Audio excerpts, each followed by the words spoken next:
We all rely on reviews.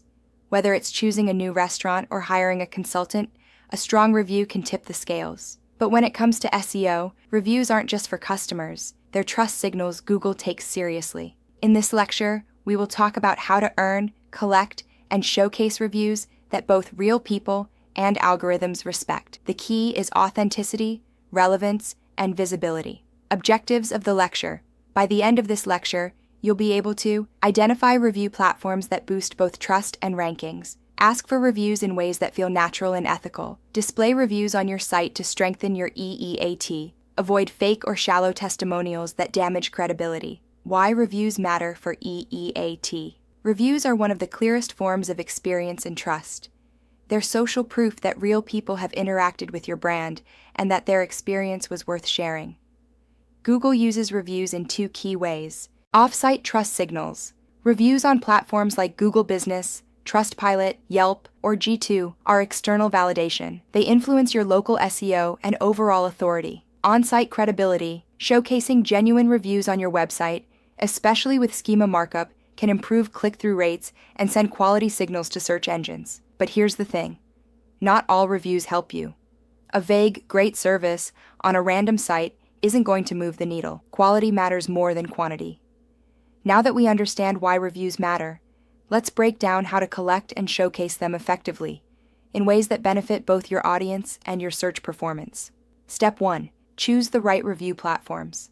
Not all platforms carry equal weight.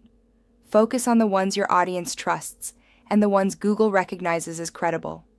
The ideal platform depends on your industry and audience, but here are some solid choices. Google Business Profile, ideal for local businesses and professionals.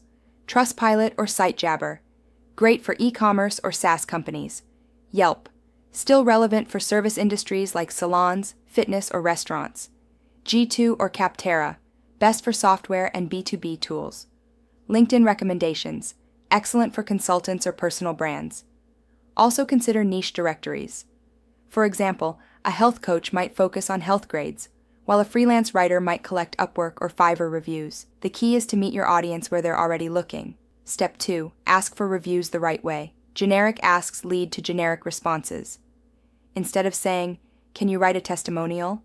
ask targeted questions that guide clients to reflect on their experience meaningfully. What problem were you trying to solve before working with me? What made you choose me over others? What results did you see? These questions help generate reviews that tell a mini story, making them more authentic, trust-building, and often filled with natural keywords. Make the process easy. Send a direct link to your review profile or embed a form right after a purchase or project ends. The easier you make it, the more likely you are to get timely, thoughtful feedback. Step 3. Display reviews strategically on your website. Don't hide your best social proof on a forgotten testimonials page. Instead, integrate reviews where they support conversions and reinforce credibility, on service or product pages right next to call to action buttons, on your homepage as visual proof of happy clients, on your About page to echo your expertise and experience. Use schema markup like review, aggregate rating, or product to help Google display reviews in search, rich snippets, increasing visibility. Include specifics in how you present reviews. A review that says, "Helped me grow my email list from 200 to 1,200 in 3 months is more powerful than very helpful." Step 4. Avoid fake or generic reviews. Google's review spam detection is advanced. Fake, paid, or overly generic reviews not only hurt your credibility, but may lead to penalties. Avoid buying reviews or joining review exchange groups, repeating identical reviews across multiple platforms, leaving placeholder text like "insert testimonial here." Yes, it happens. Instead, focus on quality. Even 5 to 10 genuine story-driven reviews can carry more weight than 100 vague ones. Example: let's say you're a freelance designer. You finish a project for a startup founder and want a review. Instead of, "Hey, can you write a testimonial for me?" Try this. "Could you share what made you reach out to me and how the final design helped your brand?" This often results in a review like, "We hired Alex after struggling with a weak brand identity.